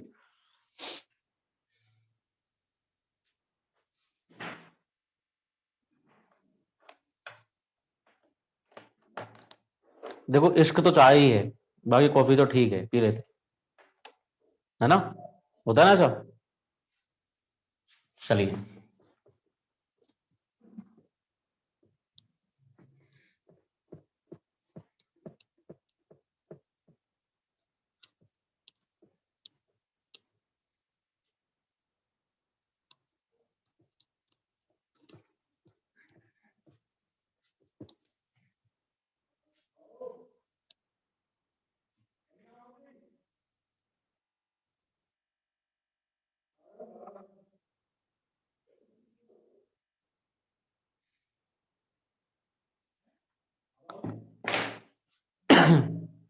इसके बाद हेडिंग लिखेंगे ओडोमीटर टेस्ट, इसके अलावा कुछ नहीं लिखेंगे उसमें। जो तुम्हारे नोट्स हैं उन नोट्स में देखना क्या लिखा हुआ है, मैं डिक्टेट कर दूंगा, क्लास के बाद में नोट्स को पढ़ लेना, समझ में आ जाएगा प्रोसेस क्या है। एक तो ये जो ओडोमीटर टेस्ट है, ये ओडोमीटर टेस्ट कंसोलिडेशन को मेजर करने के लिए किया जाता है। इससे एक तो कंसोलिडेशन का टोटल अमाउंट भी पता चलता है, टोटल अमाउंट भी कंसोलिडेशन का पता चलता है, और हमको टाइम रेट कंसोलिडेशन भी पता चलता है, टाइम रेट कंसोलिडेशन भी पता चलता है, ठीक है। अब होता क्या है, इस ओडोमीटर टेस्ट में 19-20 mm के आसपास का सैंपल लेते हैं, बहुत ज्यादा थिकनेस का सैंपल नहीं लेते, क्योंकि ज्यादा थिकनेस का सैंपल अगर लेंगे तो उसमें से वाटर को एक्सपेल आउट होने के लिए बहुत ज्यादा टाइम चाहिए। तो हम क्या करते हैं, एक 19-20 mm के आसपास का सॉइल का सैंपल लेते हैं, जिसकी थिकनेस 19 से 20 mm के आसपास होती है। इस स्टोन के दोनों तरफ पोरस स्टोन होते हैं, इस सॉइल के दोनों तरफ पोरस स्टोन। पोरस स्टोन क्या काम आते होंगे, क्यों लगाया हमने। दूसरा, ये जो सॉइल है, ये सॉइल दोनों तरफ से कन्फाइन होता है, यहां से भी सॉइल कन्फाइन होता है, यहां से भी सॉइल कन्फाइन होता है। यहां हम इसके ऊपर कोई लोडिंग का अरेंजमेंट रखते हैं और लोड अप्लाई करते हैं, इस तरीके का अरेंजमेंट रहता है इसका। डन। अब हुआ क्या हमने दोनों तरफ पोरस स्टोन इस वजह से रखा क्योंकि लेटरली सॉइल कन्फाइंड है, क्योंकि सॉइल लेटरली कन्फाइंड है, लेटरली सॉइल कन्फाइंड है, तो इधर उधर तो पानी जाएगा नहीं, तो सॉइल में से जो पानी निकलेगा वो इस पोरस स्टोन में चला जाएगा, इस पोरस स्टोन में चला जाएगा। क्लियर है। इसके प्रोसीजर में क्या करते हैं, हम सबसे पहले पी लोड लगाते हैं। पी का अमाउंट कुछ भी हो सकता है, 10 किलो न्यूटन, 20 किलो न्यूटन, 50, 100, 200, 500, जो भी। ओके, 1000 भी हो सकता है, तो 100, 200 कुछ भी पी का वैल्यू हो सकता है जो आपने लगाया। या मैं इसको स्ट्रेस की फॉर्म में अगर लिखूं, तो सपोज करिए मैंने स्ट्रेस की फॉर्म में लगा दिया 100 kilo newton per metre square का प्रेशर लगा दिया। इस प्रेशर को मैं तब तक लगाए रखूंगा, इस प्रेशर को मैं तब तक लगाए रखूंगा जब तक इस प्रेशर के कारण जो पानी परेशान हुआ है वो पानी बाहर नहीं चला जाए। कहने का मतलब, जब तक ये 100 kilo newton per metre square जो स्ट्रेस लगाया वो पूरे का पूरा इफेक्टिवली ट्रांसफर नहीं हो जाता, तब तक। समझ में आई बात।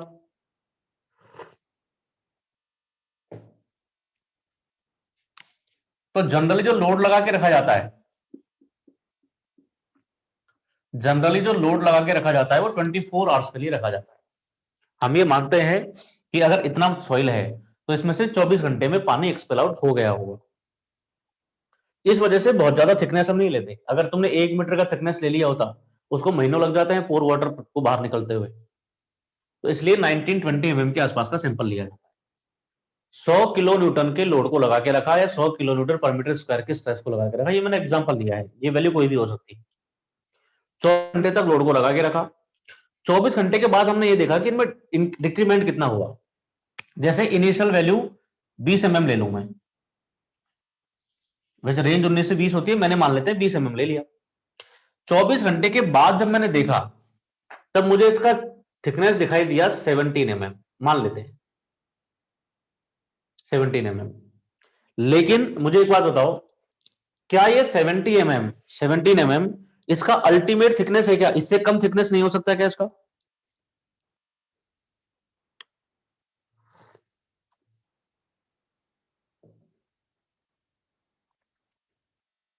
इससे कम थिकनेस नहीं हो सकता क्या? हो सकता है, लेकिन कब होगा? अब 17 से कम थिकनेस कब होगा? जब हम इस लोड को बढ़ाएंगे, क्योंकि 100 की वजह से तो पूरा पोर वाटर बाहर निकल गया जितना परेशान हुआ था 100 के कारण। तो इसकी वजह से इफेक्टिव स्ट्रेस नहीं बढ़ेगी, अब इसकी वजह से अल्टीमेट सेटलमेंट इतना हुआ है। तो सेटलमेंट लोड पे भी डिपेंड करता है कि आपने टोटल स्ट्रेस का वैल्यू कितना रखा है, इस पे भी डिपेंड करता है। तुमको टोटल सेटलमेंट मिल गया इस लोड के कारण 3 mm का। समझ में आई बात है कि इसका अल्टीमेट वैल्यू ये नहीं है, और भी कम हो सकता है, लेकिन डिपेंड किस पे करता है कि आपने लोड कितना लगाया हुआ है।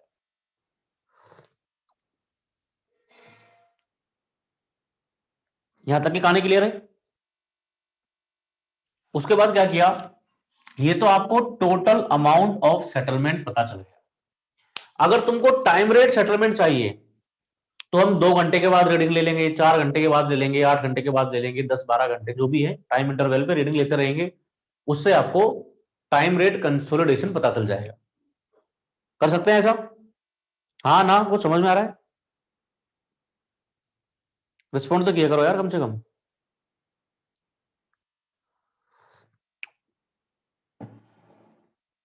ताकि मुझे ऐसा लगे कि मैं अकेला ही नहीं हूं। फिर हम क्या करते हैं, इस 100 किलोमीटर के लोड को तो हटाते नहीं है, इसके ऊपर एक्स्ट्रा कुछ लगा देते हैं। इसके ऊपर हमने लगा दिया 100 और लगा दिया, तो ये हो गया 200। इस 200 को भी 24 घंटे लगा के रखा।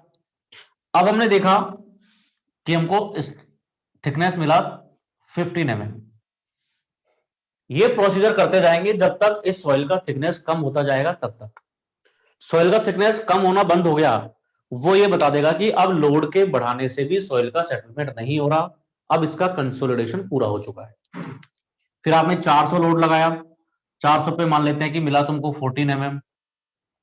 फिर तुमने 800 का लोड लगाया, इस पे मिला तुमको 13.5 mm। फिर तुमने 1000 का लोड लगाया, उसके के बाद मिला तुमको 13 mm। अब ये बता रहा है कि अब जो रेट जो सेटलमेंट है वो सेटलमेंट होना बंद हो गया। तो इस सॉइल में अल्टीमेट सेटलमेंट कितना रहा? इनिशियल हाइट इसका 20 mm था, और अब अल्टीमेट हाइट इसका 13 mm हो गया। 13 mm हो गया। 1 मिनट रुकना तो।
मैं बोल दूंगा मेरी हाइड्रोलॉजी खत्म हो जाएगी, इरिगेशन 2 दिन बाद स्टार्ट है ना।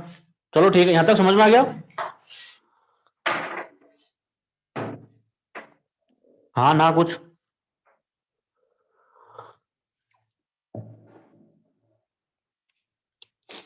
अब हम क्या करेंगे, जैसे 1000 kilo newton per metre square का तुमने स्ट्रेस लगाया, इस पे आने के बाद अब सेटलमेंट होना बंद हो गया, अब हम लोड पे इंक्रीमेंट बंद कर देंगे।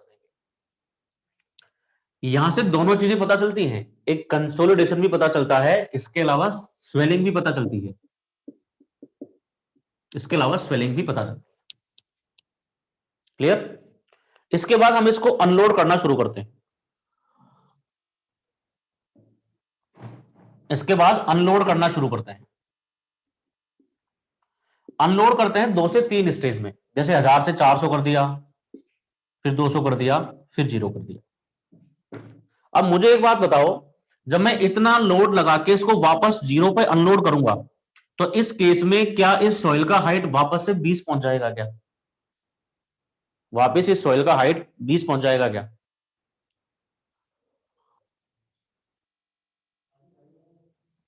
नहीं पहुंचेगा। क्यों नहीं पहुंचेगा?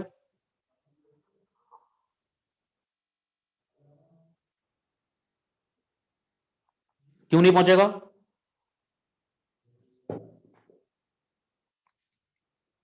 क्यों नहीं पहुंचेगा? क्योंकि वाटर भी एक्सपेल आउट हो गया है और इस वजह से सॉइल में परमानेंट डिफॉर्मेशन आ गए हैं। सॉइल परमानेंट सेटल हो गया है, सॉइल परमानेंट सेटल कर गया है। ठीक है? तो जो दोनों कंडीशन है 0 की, इनिशियल और अनलोड करने के बाद, उस वाले केस की वॉइड रेशो बराबर नहीं होंगी।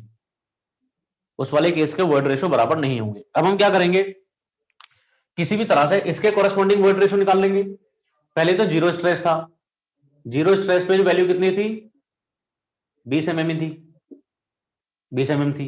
इस वाले केस में हम वॉइड रेशो निकाल लेंगे, ई नॉट है। इस वाले केस में वॉइड रेशो निकाल लेंगे, E1 है, E2 है, E3 है, E4 है, E5 है। जब मैं E नॉट से E1, E2, E3, E4, E5 पे चलूंगा, तो मुझे ये बताओ कि वॉइड रेशो की वैल्यू कम होगी या बढ़ेगी? E नॉट से लेके E5 तक, E नॉट से लेके E5 तक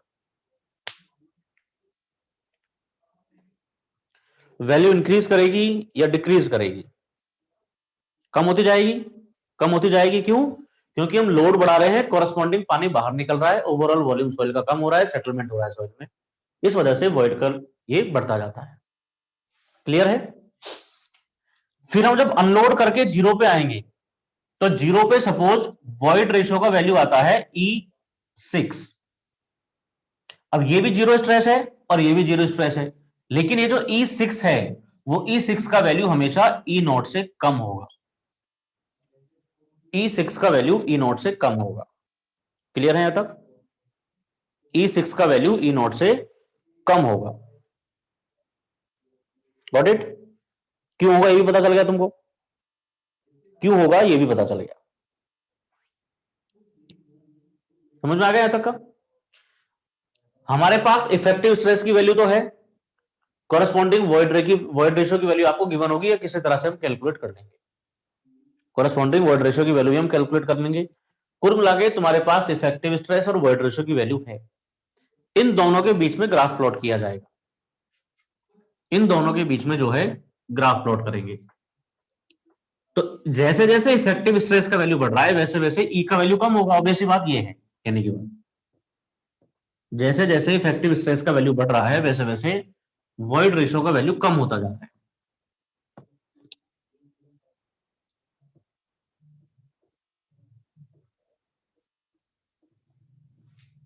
तो अगर मैं ग्राफ प्लॉट करूं, तो वो ग्राफ आपको कुछ इस तरह से दिखेगा।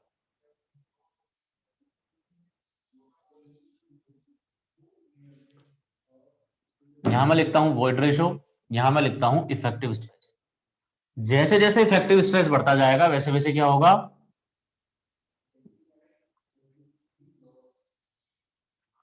जैसे जैसे क्या होगा, वॉइड रेशियो का वैल्यू कम होता जाएगा। वॉइड रेशियो का वैल्यू कम होता जाएगा। क्लियर है? वॉइड रेशियो का वैल्यू कम होता जाएगा। हम क्या करते हैं, दो ग्राफ प्लॉट करते हैं।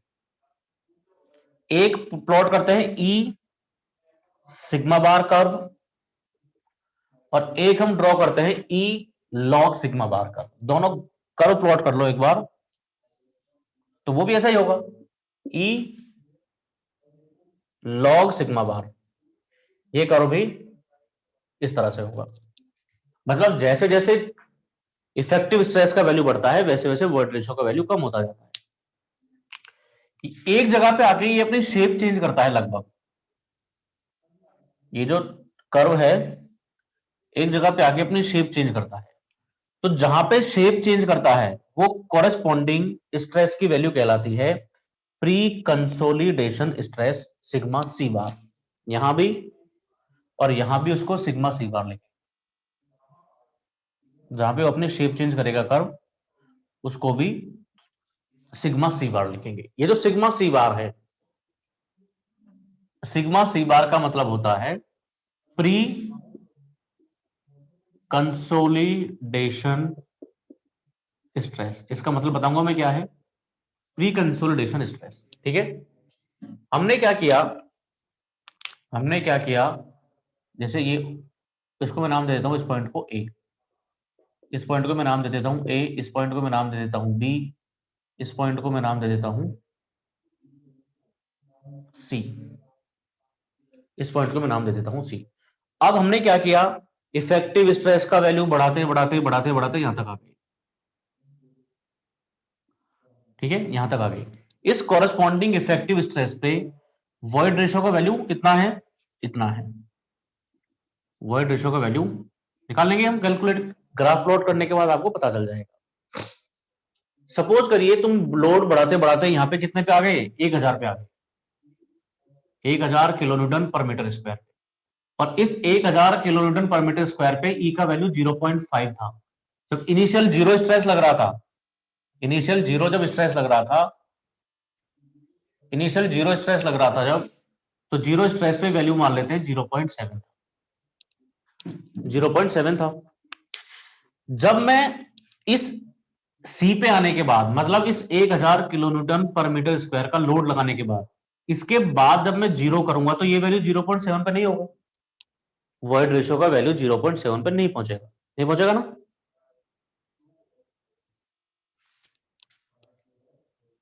पहुंचेगा कि नहीं पहुंचेगा, यस और नो, नहीं पहुंचेगा। तो मुझे बताओ वो वाला वैल्यू 0.7 से ज्यादा होगा या कम रहेगा। जब मैं 1000 के बाद वापस इसको अनलोड करके जीरो पे लाऊंगा तो उसका वैल्यू 0.7 से कम होगा या ज्यादा होगा,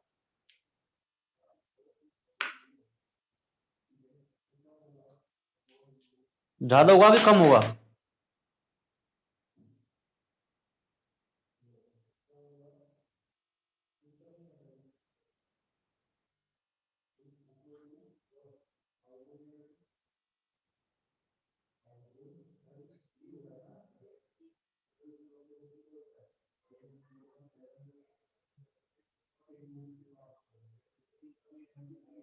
कम रहेगा ना, वो वैल्यू कम रहेगा।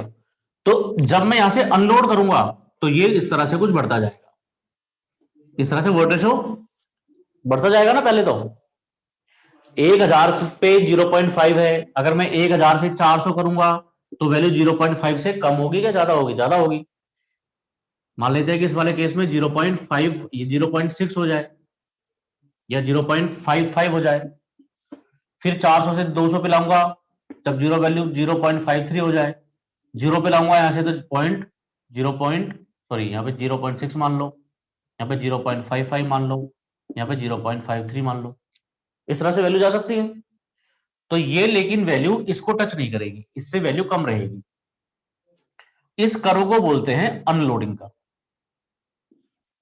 इसको बोलते हैं अनलोडिंग कर्व, अनलोडिंग कर्व। तो अनलोडिंग करने के बाद तुमको यह पता चल गया कि जब मैं 1000 से लोड को वापस अनलोड करके जीरो पे लाया, इसके कॉरेस्पॉन्डिंग वॉइड रेशियो का वैल्यू 0.73 था, 0.73 था, और 1000 पे कितना था, 0.5 था।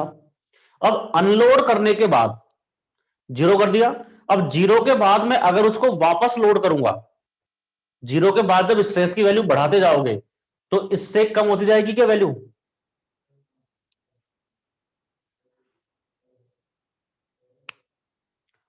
जब मैं जीरो के बाद वापस उस पर लोड लगाऊंगा 100 200 500 तो वॉइड रेशियो का वैल्यू इससे कम होता जाएगा, ज्यादा होता जाएगा, कम होता जाएगा ना। और जब 1000 किलो न्यूटन वापस लगा दूंगा तो इस 1000 किलो न्यूटन पे फिर से कितना वॉइड रेशियो आ जाएगा, 0.5, फिर से आ जाएगा 0.5। तो अगर मैं यहां से वापस लोड लगाना शुरू करूं तो वो कुछ इस तरह से जाएगा, और जिस वैल्यू पे तुमने लोड किया था उस वैल्यू पे जाकर के इसी कर्व को मिल जाता है। तो इस वाले कर्व को बोलते हैं रीलोडिंग कर्व।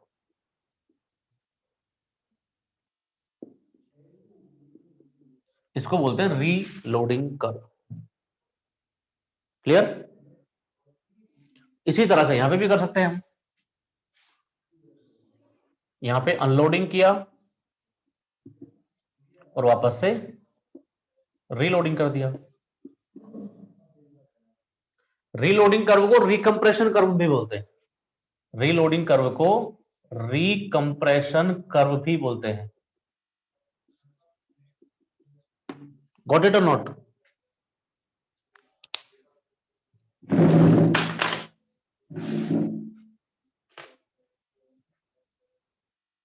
गॉट इट और not?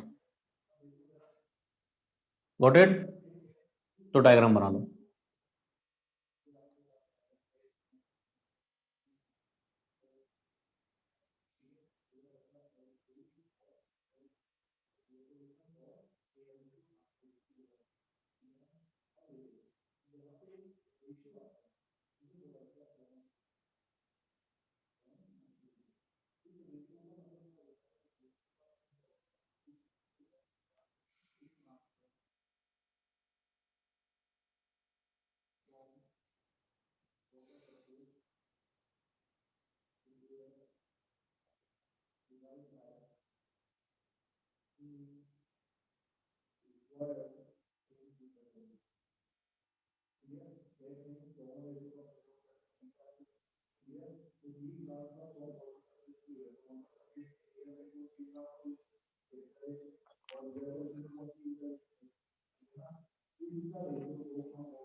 Done?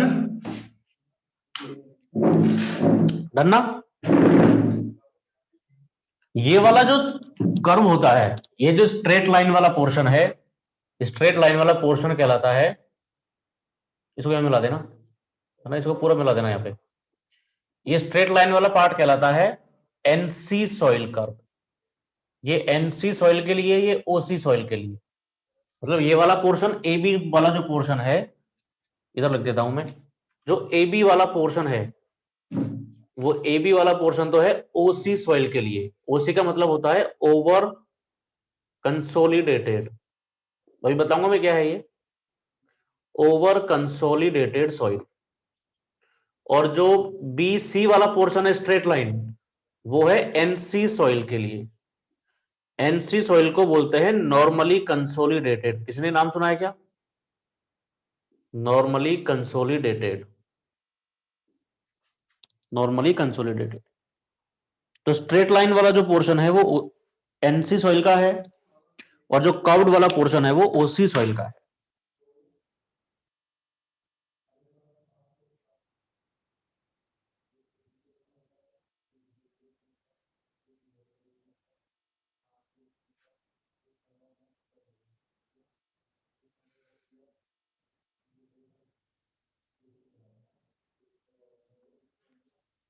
Clear?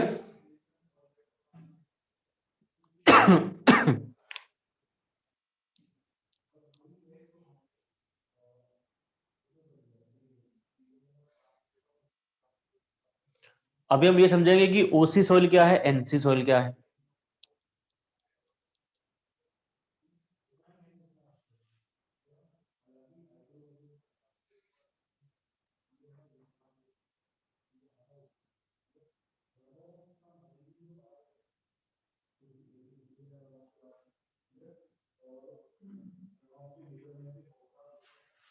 Done?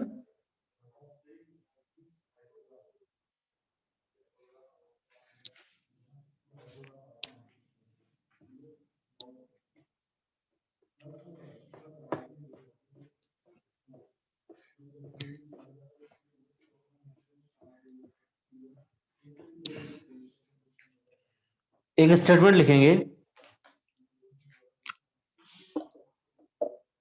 The maximum value of stress, the maximum value of stress that the soil has ever experienced,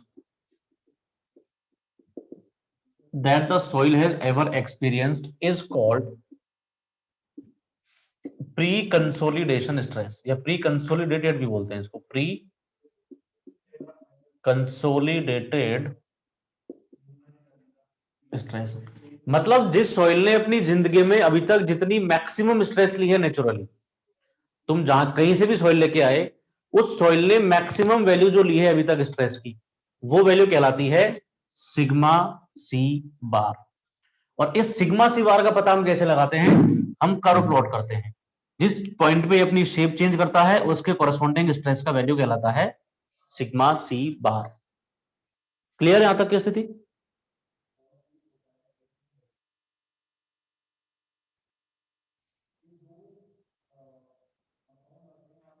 इस कर्व को वर्जिन कर्व बोलते हैं,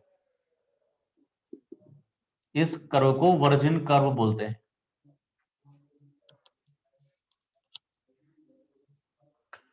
प्री कंसोलिडेशन क्लियर है कि सॉइल ने अपनी जिंदगी में मैक्सिमम कितने स्ट्रेस बियर कर चुकी है सॉइल, वो कहलाता है सिग्मा सी बार।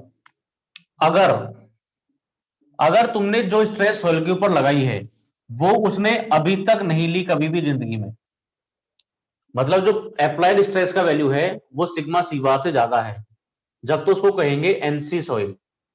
और अगर अप्लाइड स्ट्रेस का वैल्यू कम है सिग्मा सी बार से, तब उसको कहेंगे ओवर कंसोलिडेशन, इसके साथ है ये, तब उसको कहेंगे over consolidated soil, over consolidated soil. ये ध्यान रखना, यहां पे जो सिग्मा बार है वो सिग्मा बार का मतलब है अप्लाइड स्ट्रेस, अप्लाइड स्ट्रेस।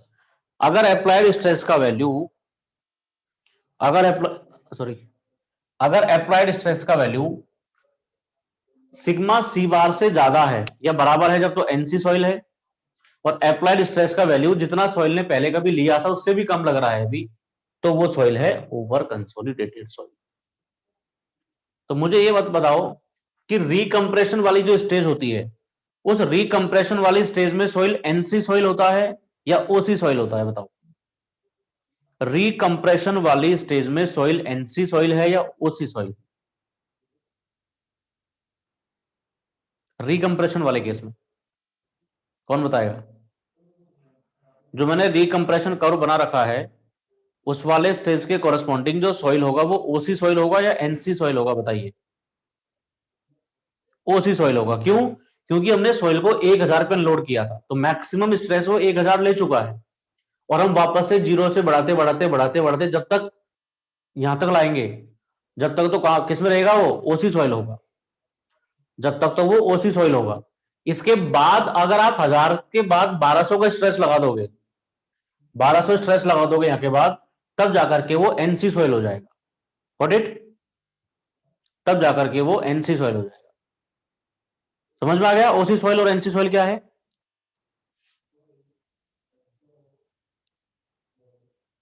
किसी को दिक्कत कुछ?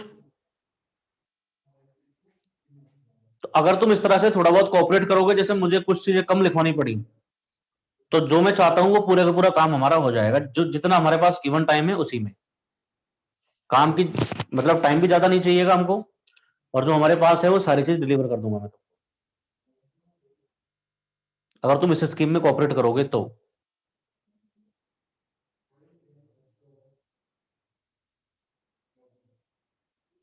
ठीक है? क्योंकि मेरा ऑब्जेक्टिव ये है कि मैं जो पढ़ाऊं उसमें से बच्चे से सारे क्वेश्चन हो जाने चाहिए जो एग्जाम में पूछे जाए वो। बाकी सिलेबस पूरा करवाना वो अलग चीज होती है।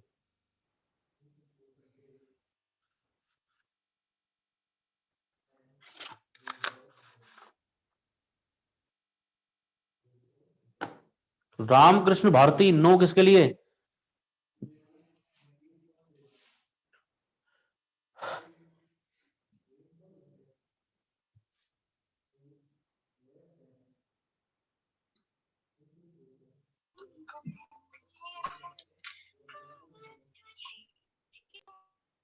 चलिए ठीक है। अब ये जो दो कर्व है हमारे पास, इन दो कर्व से काफी सारे पैरामीटर डिसाइड किए जाते हैं, जिनके बारे में कल बात करेंगे, जिनके बारे में कल बात करेंगे। आज के लिए सिर्फ इतना ही। किसी को कुछ गिला शिकवा, कुछ कहना सुनना हो?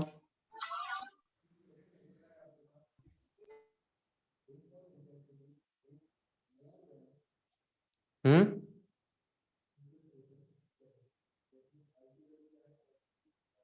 ठीक है, तो कल मिलते हैं, तब तक के लिए बाय।